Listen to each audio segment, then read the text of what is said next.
obboleettiin koo daa'imtishee mataan gadi garagalee jira jedhaniin ganaa ji'a afuriyyoo toon ta'ini da'uun dandeessu iixii gadaamessaa qabda jedhamtee turte achiin naa kadhachiisinaan jettee paajichumaanan kadhachiiseef ammasi achi booda wanti isaan jedhanii sun hundumtiyyuu irratti hin taane nagaadhaan deessee nagaan hiikamtee waaqayyoon naa galateeffadha. Waaqayyo garuu keessa hin dabarte qabeenyi kee hin diigamu hoona sitti illee masakkaru qabeenyi kee hin diigamu naan jedha. Maatiin keessan hin amanin hoo jiraattanii zarii keessan keessa ollaa keessan keessa jedhanii raajinnuu kadhachaa turan asitti os nu baasanii nanis asitti ba'eetanii kadhachaan ture hergasii waaqayyo lubbuu nama 7 olii karaa kootiinis ollaa maatiinis ta'e waaqayyo lubbuu haraa nuuf kenneera waaqayyoodhaan nu galateeffadha. Nan kolfanatti godhee bakka garan biraatirraa natti ergamanii dhufanii waan siyaasan biraan irratti eenyu jedhanii hidhaasanis akkan hidhamne keessi garuu waaqayyo natti himaa ture hoomaan taatu.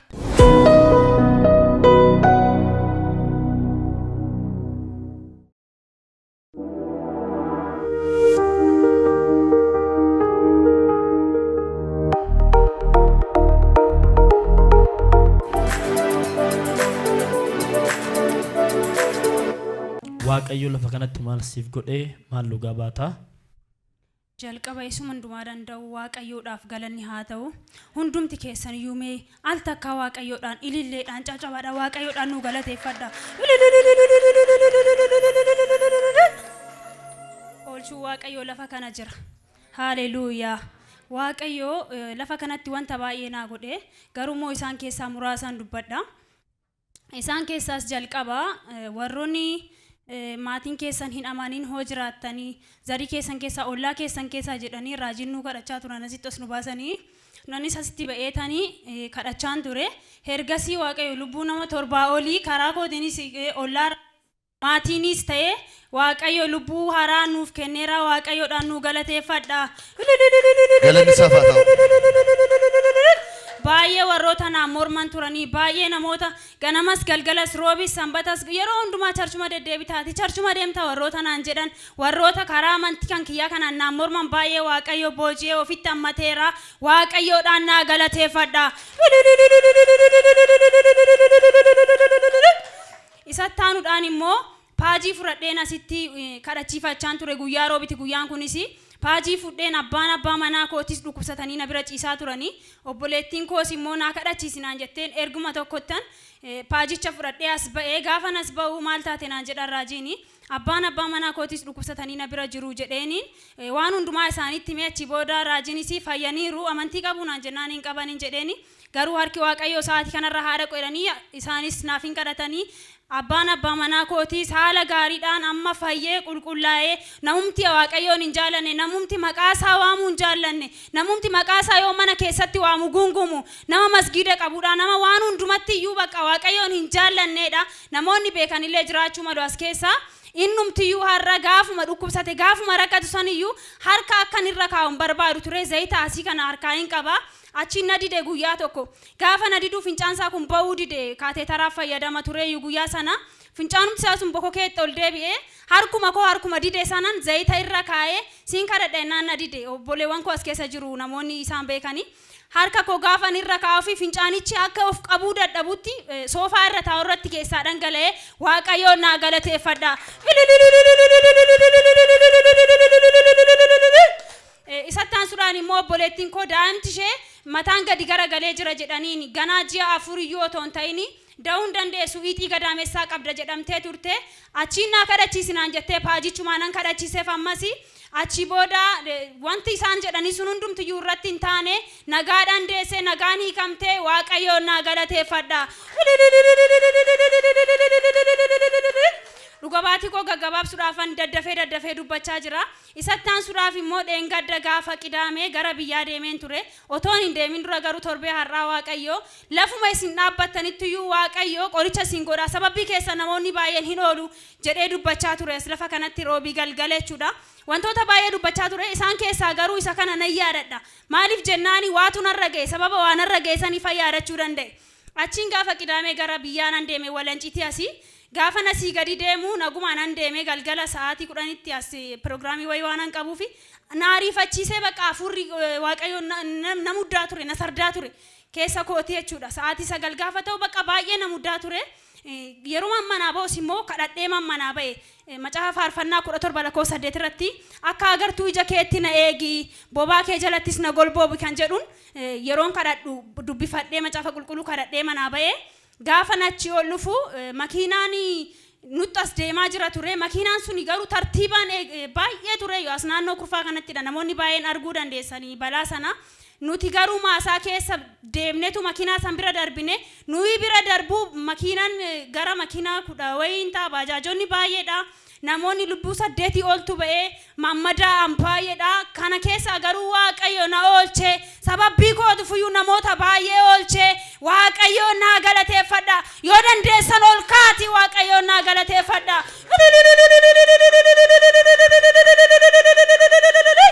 baay'ee qallaali namatti fakkaata baay'ee wanta homaan bu'aan qabne namatti fakkaata garuu immoo kadhanni lafa kana ija qaba ameen haleluuyaa waaqayyo karaan hin jirreen si gargaara dubbiin sagalee waaqayyo sagalee afaan raajii keessaa baaniyyuu ija qabu nuti itti fayyadamuun beekne malee garuu namoota baay'eedhaaf hiikamsa ta'eera namoota baay'eedhaaf balaa baay'ee jalaa baraareera garuu waaqayyo anaanis na baraare maqaan isaa haa ulfaatu ani immoo asumaan dhaamsan isinii qabu lafa kana dhuftan taanani sababbuma miilli keessan mana kana ol seeneefiyyuu hiikamtaniitu baatanii galtu kanaaf waaqayyoon isin haa eebbisu eebbifamaa asumaanis waaqayyoon naa galateeffadhaa raajidhaan illee takkaanuuf eebbisaa ayyaanni waaqayyoo isuma har'aa borii kana caalatti gooftaan dabarsee isin haa dhaabu dachaa torba isiniif haa dabalu jennaa waaqayyo isin haa eebbisu. Maaltu isinii ta'ee maqaan keessan eenyu ture? Ana Tsageen jedhama waldaa mulu wangeelii irraan dhufe garuu waaqayyo waan gurguddaa naa godhe baay'een kanan jedhame narra ga'e kanuma keessa immoo daa'ima tiyya takka baay'ee naalaa dhukkubee ture gaafa san baay'ee waaqayyo na wajjin jira malee waan baay'ee ba'aa baay'ee irra nan darbaa hin jenne ragaa sanis nan ba'ee daa'imni kootis naa fayyee bakka inumanatti bakka tokko lama hin jedhamne narratti dhufe ani garuu inuman deema akka nama ba'aan qabneeti tan deema garuu isa amanee amamaarree mana kiyyatu baay'ee lola qaba manni kiyya gaafa lola qabaatu alatti waan abbaa manaa kiyya gorsan qabanii ani garuu waaqayyo jiin bakka ana kofalchiisaa kolfanatti godhe bakka kolfanatti godhe maali kolfi kee kunii naan jedhan ani waaqayyo garuu akkan wajjin jiruun beeka waaqayyo akka amantu akka eenyu kiyyaatitti baay'ee waaqayyo baay'ee gurguddaa garuu keessa nan darba foon kiyya keessa hin dabartu naan jedhe waaqayyo garuu keessa hin dabarta qabeenyi kee hin diigamu hoona sitti illee masakkaru qabeenyi kee hin diigamu naan jedhe micayyoo tanaas ragaa nan ba'ee nan galee daa'imni keessa karaatti hin dhabamteen kutaa 9 isas keessan darbee manni kiyas nagaa horatee manni hidhaatillee narra ga'ee ture kan hin jedhamne garuu kolfanatti gallakkise amma har'aatitti kolfi sun maal akka ta'e hin beeku nan kolfanatti godhee bakka garan biraatirraa natti ergamanii dhufanii waan siyaasan biraan irratti eenyu jedhanii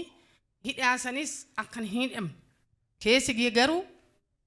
waaqayyo natti himaa ture hoomaan taatu si wajjin jira akka Eeliyaas fa'aa hidhamanii mana hidhaa keessatti xaasanii akka bahan bakka waan gurguddaa bakka macaafa keessa kiyya deddeebi'aa ture ani manni kiyyas nagaa ta'e gaalli daa'ima kiyyaatis daa'imni kiyyas naa argamtee gaalli ishiitis gaa'ila nagahaa ta'e manni kiyyas mana nagahaa ta'e abbaa manaa kiyyaanis manni keenyas hin diigamne ani garuu waggaa sana nagaafatanii dhimmi keessi hin naan jedhanii annaayi ku waaqayyo malee namaa mitiin jedhee akkamitti namni siinii inni naan jedhanii ana waaqayyo naahi kan jedheeni macarrasha waaqayyo man naahi ke do jaarsummaan tokko keessan gali Amen. Galanni waaqayyo hankana jedhamne bakka hannamni hin dandeenye bakka kana jedhee isinitti himuu hin danda'u waaqayyo keessa oolee yaa waaqayyo manni koo akkamitti diigama maaliif akkana ta'e hanan jedhu daa'imni tiyya gaa'illi ishiitis gaa'ila nagaa ta'e manni kiyyas natsaa ta'e gaafan daa'ima kiyyaa immoo dhufee daa'imni kee dhukkubsate masakkarmoo ani ganaa baay'een masakkaran jedheeni eenyudha asitti ana ganaa ragaa baay'een ba ganaa waaqayyo na gargaara kana bichaa miti ba'aan kiyya hin bu'a akka ragaa ba'u akka mana waaqayyo fuuldura dhaabbadhee ragaa kana dubbadhu yaa waaqayyo na taasisi manni kiyya akkan diigamne nan beeka garuu na fuuldura deddeebee manni kee diigamuudha ka'e naan jedha keessi garuu waaqayyo immoo keessa naa galee manni kiyya nagaa naa horatee gaalli daa'imi kiyya nagaa naa waaqayyoof galannaa ta'u waan isin gaafadha keessa naa galee yeroo darbee mucaan keessan boqoshito jechuu dide dhugaadha asitti kadhatamee fi fayyee dhugaa baatanii turtan waa'ee lafaa falmii akka lafti isin irra jiru waa'ee manaa keessan falmiin akka isin irra jiru waaqayyo dubbatee ture dhugaadha inni illee dhuguma kaartaa 8 qaba dhaaltummaadha isa asumatti naa dubbatame gaafa asumatti naa dubbatamu amantiidha na fudhadhee deema akka naa ta'us akka waaqayyo keessa naa galus nan beeka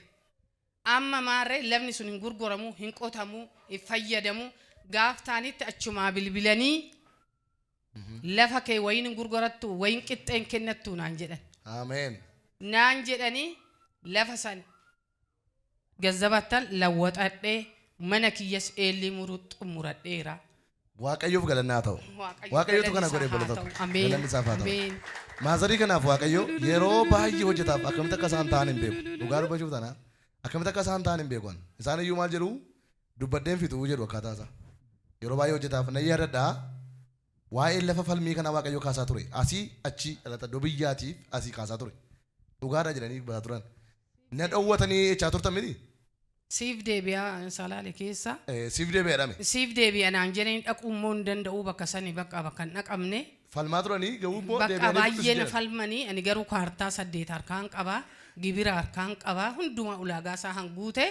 ani garuu waaqayyo qabeenyi kee hin tuqamu qabeenyi kee siif deebi'a hannaan jedhu narra deddeebi'a garuu qabeenyi sun amma kunoo gizee lama fayyadame gizee lachuu manaan ijaarradhee mana eelii xumuradhee waaqayyo keessa naa oole hundumaa keessa naa oole hojjetadheera kan hundumaa waaqayyo naa godhe ani ofiif hin godhan waaqayyo keessa naa gale ani waan tokko ani mana kana ofii kiyyaan oon akkanatti ilaalu amma dhuguma anatu ijaaree hin jedha garuu harki waaqayyo akkas keessa jiru immoo nan beeka waaqayyos akkan hojiin jiru nan beeka waanan tokko itti xaraxaruun qabu waaqayyo irratti